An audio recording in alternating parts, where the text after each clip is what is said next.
Good morning बच्चों। मैं आपको नौका विहार सुमित्रा नंदन पंत का नौका विहार पढ़ा रहे थे। उसके मैंने 2 पैरा आपको पढ़ा दिए थे। आज तीसरा पैरा पढ़ाने जा रही हूँ, तीसरा पद पढ़ा रही हूँ। उसको ध्यान से देखिएगा और सुनिएगा। नौका से उठती जल हिलोर, हिल पड़ते नभ के ओर छोर, विस्फारित नैनों से निश्चल, कुछ खोज रहे चल तारक दल, ज्योतित कर नभ का अंत स्थल। जल हिलोर माने जल में लहरों का उठना, ओर छोर माने दोनों किनारे, विस्फारित माने फैले हुए, फैलाए हुए। ठीक है, विस्फारित माने आंखें फाड़कर, नैनो माने आंखें, विस्फारित माने फाड़कर। तारक दल माने तारों का समूह, निश्चल माने गतिहीन जल में, ज्योतिष माने प्रकाशित कर, अंतस्थल माने भीतरी भाग, अंतस्थल माने भीतरी भाग। अब देखिए, नौका से उठती जल हिलोर, हिल पड़ते नभ के ओर छोर।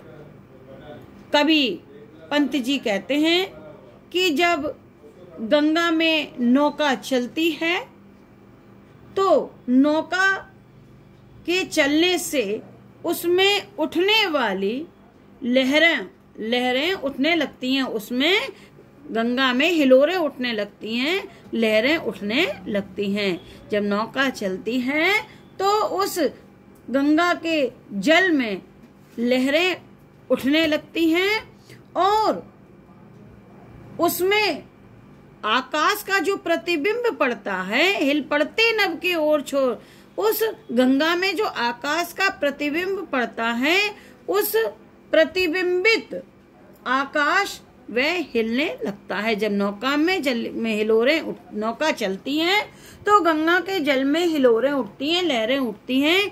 तो जो उसमें आकाश प्रतिबिंबित हो रहा था तो उस जल में आकाश के प्रतिबिंबित दोनों किनारे हिलने लगते हैं। आकाश हिल उठता है क्योंकि गंगा का जल हिल रहा है, हिलोरें उठ रही हैं, तो उसमें आकाश का प्रतिबिंब पड़ रहा है, तो वह आकाश भी उसमें, आकाश के दोनों किनारे भी उसमें हिलने लगते हैं। विस्फारित नैनों से निश्चल, कुछ खोज रहे चल तारक दल, चल माने चंचल, ज्योतित कर नभ का अंत स्थल। विस्फारित माने बच्चों देखो, विस्फारित माने फैले हुए, या विस्फारित माने जो है फाड़कर, नैनो माने नेत्रों से, निश्चल माने गतिहीन जल में, तारक चल माने चंचल, तारक दल माने तारों का समूह, ज्योतित माने प्रकाशित, और अंतस्थल माने भीतरी भाग। अब अर्थ देखिए, विस्फारित नैनों से निश्चल, कुछ खोज रहे चल तारक दल, ज्योतित कर नभ का अंत स्थल। अब इसका अर्थ देखिए बच्चों, निश्चल जल, जब गंगा का जल शांत हो जाने पर, गंगा का जल निश्चल माने शांत हो जाने पर उसमें तारों का प्रतिबिंब पड़ रहा है, तारों का की परछाई प्रतिबिंबित हो रही है, तो वह ऐसी प्रतीत होती है कि मानो तारे जल के अंदर, चल तारक दल, तारे जल के अंदर के भाग को, अंतस्थल माने भीतरी भाग को, ज्योतित कर माने प्रकाशित कर, विस्फारित नैनों से अपनी आंखें फाड़ फाड़ करके कुछ खोज रहे हों। अर्थ क्या लिखेंगे कि गंगा का जल शांत हो जाने पर उसमें प्रतिबिंबित तारों की जो परछाई है वह ऐसी दिखाई देती है मानो तारे जल के भीतरी भाग को, मानो तारे जल के भीतरी भाग को आलोकित कर उसमें अपनी आंखें फाड़ फाड़ करके, विस्फारित नैन माने आंखें फाड़ फाड़ करके कुछ खोज रहे हों। ऐसा आकाश में तारों का प्रतिबिंब गंगा में जो पड़ रहा है वो ऐसा लग रहा है। ठीक है। निश्चल जल माने गतिहीन जल में जब गंगा के धीरे धीरे शांति से गंगा का जब हिलोरें शांत हो जाती हैं तो उसमें जो तारों का प्रतिबिंब पड़ता है तो वह ऐसा लग रहा है मानो तारे वो आकाश के मध्य भीतरी भाग को, जल के भीतरी भाग को प्रकाशित करके आंखें फाड़ फाड़ करके उस गंगा के जल में कुछ खोज रहे हों। आगे देखिए, जिनके लघु दीपों को चंचल अंचल की ओट किए अविरल, फिरती लहरें लुक छिप पल पल। अबे तारे हैं, वो तारे कैसे लग रहे, जैसे छोटे छोटे दीपक हों। तो कवि कहता है कि जिनके लघु दीपों को चंचल अंचल की ओट किए अविरल, फिरती लहरें लुक छिप पल पल। ऐसी लग रही हैं जैसे गंगा की लहरें, गंगा की चंचल लहरें तारों रूपी छोटे छोटे दीपकों को छिपाए हुए गंगा की चंचल लहरें इधर उधर छुपती हुई प्रतीत हो रही हैं। जब तारों का जो प्रतिबिंब पड़ रहा है तो कवि जो है मानवीयकरण करते हुए कहता है ऐसा लग रहा है कि गंगा अपने चंचल आंचल की ओट में किए हुए उन छोटे छोटे दीपों को अविरल माने निरंतर इधर उधर छुपाती हुई प्रतीत हो रही है। फिरती लहरें छुक छिप पल पल, पल पल वह गंगा की लहरें उन तारे रूपी छोटे छोटे दीपों को अपने चंचल आंचल की ओट में किए हुए इधर उधर छुपाती हुई सी प्रतीत हो रही हैं। अब यहाँ जे अंडरलाइन है सामने शुक्र की छवि झिलमिल पैरती परीसी जल में कल रुपहले कचों में हो ओझल। आगे वाले और दो लाइनें हैं पीछे इसके। सामने शुक्र की छवि झिलमिल पैरती परीसी जल में कल माने चंचल, रुपहले माने टेढ़े मेढ़े या घुंघराले, कचों माने बालों में, ओझल माने ओझल हो जाती है। कवि कहता है कि सामने शुक्र तारा झिलमिला रहा है, कि सामने शुक्र तारा झिलमिला, सामने शुक्र की छवि झिलमिल, सामने शुक्र तारे की छवि झिलमिला रही है और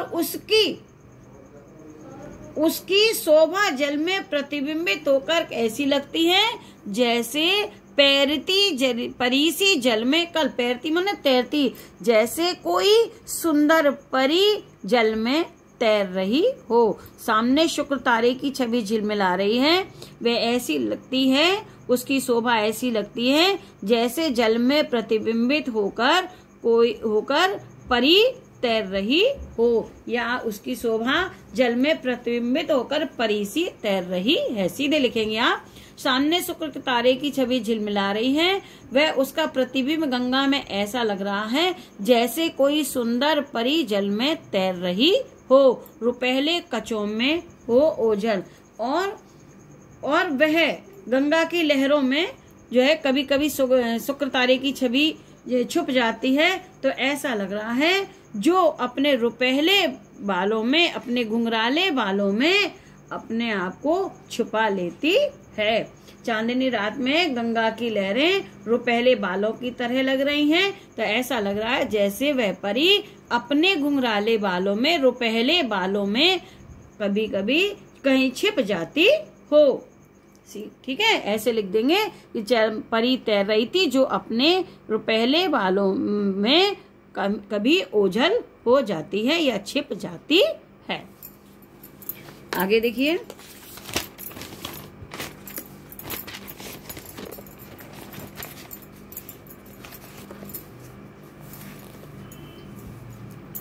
लहरों के घूंघट में झुक झुक, दसवीं का शशि निज त्रियक मुख, दिख रहा है, दिखलाता मुग्धा सा रुक रुक।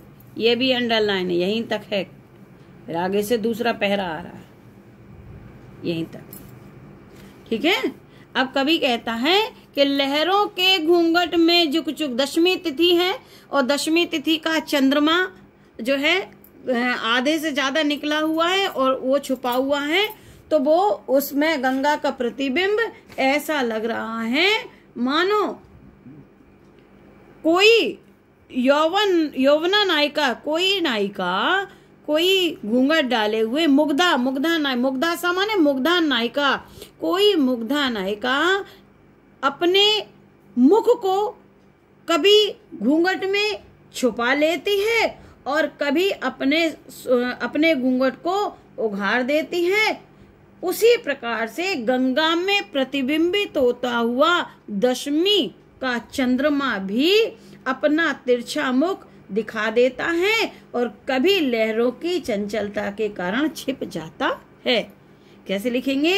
इसमें लिखेंगे कि कवि कहते हैं जैसे कोई सुंदर नायिका, मुग्धा नायिका, मन को मुग्ध करने वाली कोई मुग्धा युवा नायिका अपने घूंघट में अपने मुख को, तिरछे मुख को छुपा लेती है और कभी उसको तिरछे मुख को उघाड़ देती है, ऐसे ही दशमी की तिथि का चंद्रमा आकाश में कभी अपना तिरछा मुख दिखा देता है और कभी अपना मुख छुपा लेता है।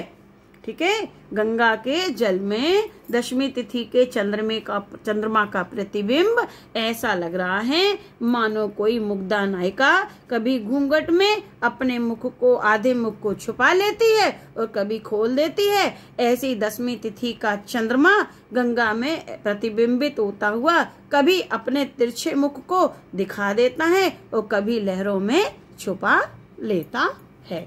बच्चों, ये पैरा समाप्त हुआ। अब हम आपको कुछ क्वेश्चन बता रहे हैं, उस क्वेश्चन को आप लिखिएगा, ध्यान से देखिए। पहला प्रश्न है पद्यांश के पाठ और कवि का नाम लिखिए। दूसरा है रेखांकित अंश की व्याख्या कीजिए। तीसरा है गंगा में प्रतिबिंबित सारा आकाश क्यों हिल रहा है? क्योंकि नौका चल रही है। प्रस्तुत पद्यांश में किसके मनोहर सौंदर्य का चित्रण किया गया है? स्वाभाविक है गंगा के। लास्ट क्वेश्चन है गंगा में प्रतिबिंबित दशमी का चंद्र अपने किस रूप में दिखाई दे रहा है? दशमी का चंद्रमा किस में? मुग्धा नायिका के रूप में। कभी अपने तिरछे मुख को छुपा लेता है, कभी दिखा लेता है।